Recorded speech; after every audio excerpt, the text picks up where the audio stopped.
So we've had a sports ambassador in Southern Nottingham for, as I say, for the last 9 years. I'm not going to talk to him. I do, let me assure you, we do talk. Rob's over there on that table.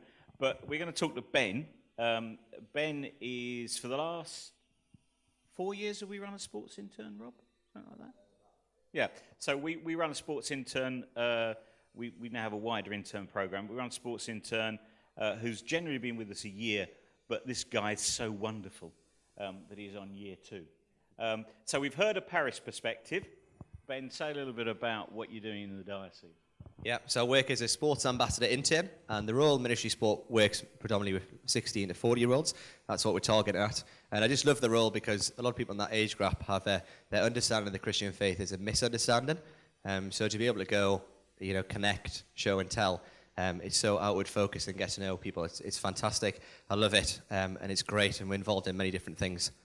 So give us an example of some of the things you're doing.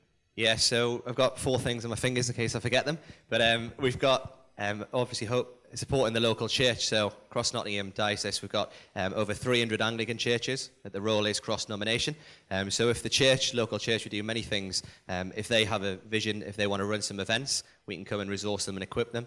Some churches have run sweaty churches, if anyone's heard of those.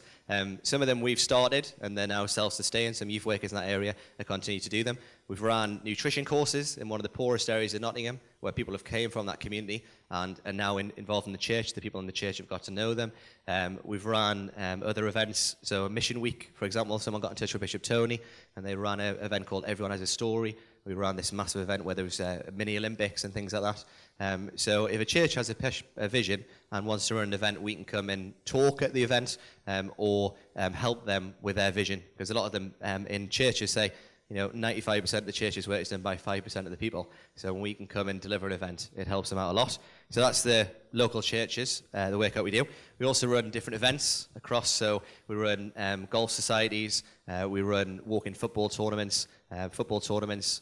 We do evangelistic events across the area where people can come and hear the gospel. We do a lot of Christian sport quizzes where quite an easy invite. Hundreds of people have come across the last 9 years to hear the gospel through a Christian sport quiz, which is fantastic. So we run a lot of events throughout the year. Through the schools as well, obviously working for the diocese gets you into a lot of schools, which has been great. So I run some Christian sport lunchtime clubs. I do use the Christian sport resources to go through the books of the Bible, so the Colossians, Romans and James study. And I've seen young people become Christians in Church of England schools, and I've seen them being discipled as well week by week after school programs. We're in there doing character studies with young people as well, going on a journey with them and discipling them as well, which is great. With schools as well, we use the Christian Sport Mission Pack. So we go and do assemblies, which has been great.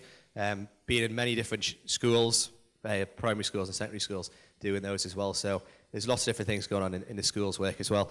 And the last thing is equipping as well. So there's lots of different sporty Christians across Nottingham, and we try and run equipping events to get sporty Christians equipped to reach their mission field sport as well. And just as incredible hearing stories of many people just living out their lives in their sports teams, pray, play, saying, and just hearing incredible stories of lives being changed and transformed is really encouraging. Okay, thank you. And just, did some of that stuff cover what you do in Papelwick? A little bit, yeah. Do you want to say a bit more about Papelwick? Is one of our church primary schools that you have a regular involvement with, isn't it? Yeah, that's right. So there's a guy, the head teacher of the primary school in Limby.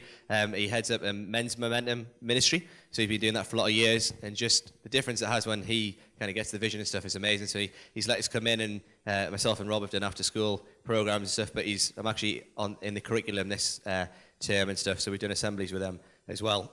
So the difference it is when someone really gets the vision is great. And we've been there. Rob's been there for about 4 years. I think it is with the guys. So these young people know him, and he's really helping these young people grow. And it's amazing to see these kids transition to secondary school, and just to see they've got an amazing, incredible foundation from that as well. So it's great in some areas.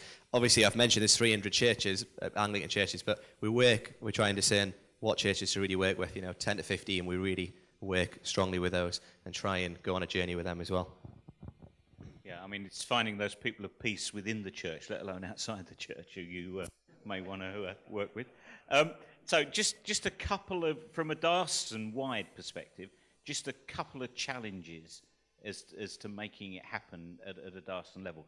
In a way, you already mentioned about not every church wants to engage, but what are another couple of challenges at the diocesan level? Yeah. We've got a little quote that Rob says, it's great. It says, I'm going to say something that blows your mind. You don't have to love sport to be involved in sports ministry. So when we share when you share the vision with church leaders, that's obviously a massively important thing. We've got obviously Bishop Tony and Bishop Paul, who it's great because they get the vision, so it's great to be able to share that with people. So I suppose envisioning church leaders, because if they get at the top, then it's so much easier to go down. I suppose the other thing is we can run different events and things across the year. So across the calendar year we run events, but if you haven't got kind of Christians who are pray, play, say, and are going out into the world of sport and then inviting people to these events, sometimes it can be events that are very Christian dominated. So if you want to run evangelistic events, trying to support and equip people on the ground is a challenge, I suppose, to do that as well. Okay, bless you. Thank you very much. Thank you very much to Keith and Ben.